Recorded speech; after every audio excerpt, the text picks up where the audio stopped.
I think once I'm sentenced is when I'll probably start like actually working out. I was going to work out for the fight that I was going to do in Vegas, but the other guy backed out. So who are you going to fight? Oh, Aaron. Wait, That'd what? Have been so fun to watch. So, that would have been amazing. No, Patrick Melton invited me to Hackamania in Vegas. It's Mother's Day weekend, so I can only go like the first, like Thursday, Friday. I can't go the whole time. And I said, well, sure, I'll go. That'll be funny. And then he ended up inviting Aaron to come out and do like just a little like, the normal stuff. And Aaron's like, well, no, I'm not going to go to your show, but I'll fight 5 people in the same day, all in a row, like George Foreman did in the 70s. And I was like, you're not Lou Gossett Jr. or George Foreman. This is a just terrible idea. But he said, as long as one of them is Nick Rekieta, I'll fight 5 people in a row. He'll box them. I was like, well, I don't know boxing, but I know that this is stupid, so I'll definitely do this. Yes, 100%. He would literally lose all 5. That's insane. Yeah, it's like, I'm not a boxer. I don't know how to fight, but like neither does he. I've watched him try. And so it's like, I can get in a ring with this guy. That's not going to be a problem. Like, he's slow and he doesn't punch hard, so that'll be okay.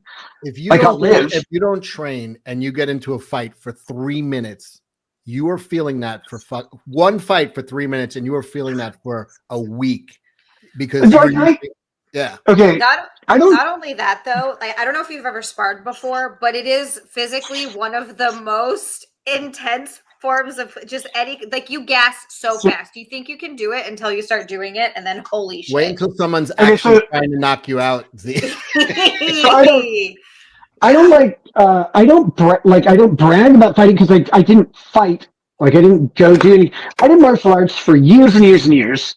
All different kinds of martial arts, from taekwondo to jiu-jitsu to judo, kung fu, 2 different types of karate. I did sword fighting.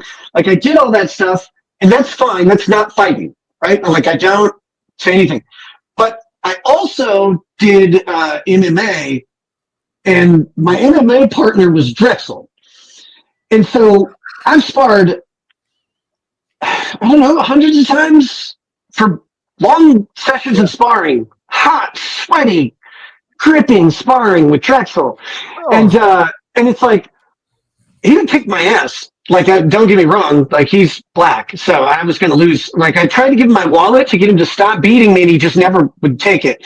But no, like, so I would spar with Drex, I'd spar with his brother. We had a friend who was a black belt in karate, and he was high ranked in Muay Thai, and we would fight each other all the time.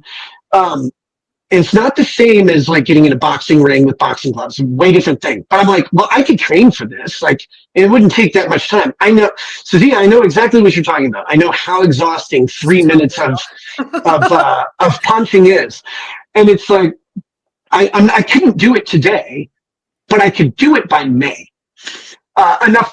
Enough to fight Aaron and make it funny. I mean, I don't plan to win against someone whose hobby is boxing, but I've also seen him box. He trains like one day a week. Like, okay, I think I can get up to that level pretty easily. So, and then it'd be a great show. Why did Aaron back out of this thing? I feel like this would be great. It was the weirdest thing. He says, I'll fight 5 guys. And I think what he thought was there was no way I was coming to Vegas, because he thinks that I'm going to get sentenced and be unable to travel. But that's only because he's retarded. When you get sentenced for a crime, they let you travel if you have a good reason. I have a strong history of travel for business. This is a business show that I have been invited to by the show host as a paid guest. I don't know if I could go the full time. And I think he thought, well, there's no way they'll let him go because we have to drug and alcohol test him, and it's Vegas. And like, well, Vegas doesn't have more drugs and alcohol than any other city. People just talk about it more. You can get them anywhere. And believe it or not, they have drug testing clinics in Vegas. So if I was going to stay like 3 or 4 days, I could test there if they really, really wanted me to. It's not a huge deal. But it'd be retarded to go to Vegas and do a bunch of drugs in front of people in public if you're publicly on probation. So that was a weird thought that he had, but he just thought there was no way I would do it. And I was like, well, I'll do it. Sure, of course.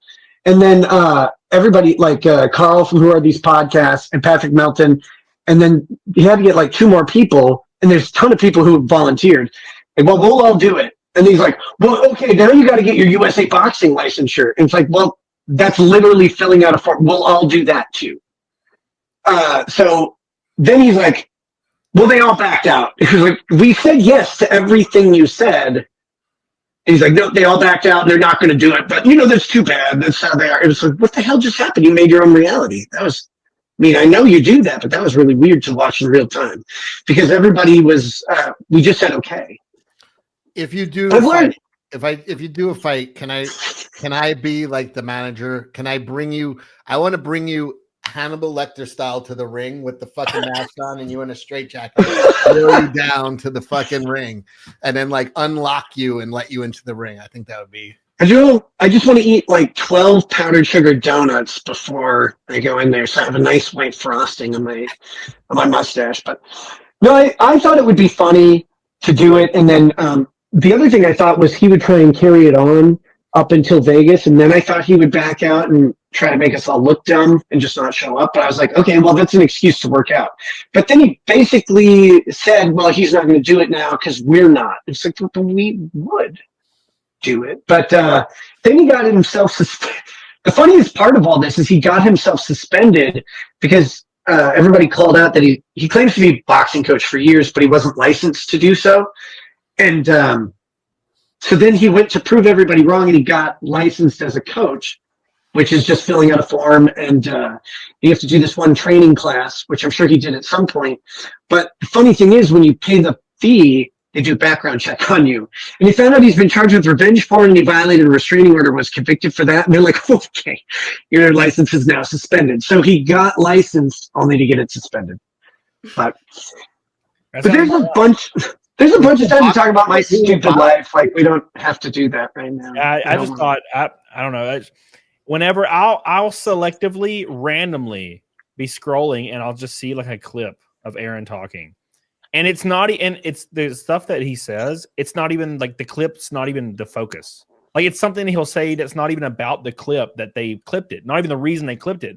And he'll just say the craziest shit. He'll be like, yeah, dude, like, this insert the most popular radio shock jock of all time, and he'll be talking about this person. And he'll be like, yeah, as a professional radio DJ, like I totally know what they're going through. And I'm like, dude, shut the fuck up. You are literally 40 people watch you on YouTube, and you literally just say, give me money, please. Like the entire show, please give me money, please give me. What the fuck are you talking about? And then he's like, yeah, dude, as like I totally know what Mike Tyson was going through in the 90s. As a professional fighter, I know. And the thing is, he's being 100% serious. Like, he's not fucking trolling. Yeah. Oh, no. He's insane.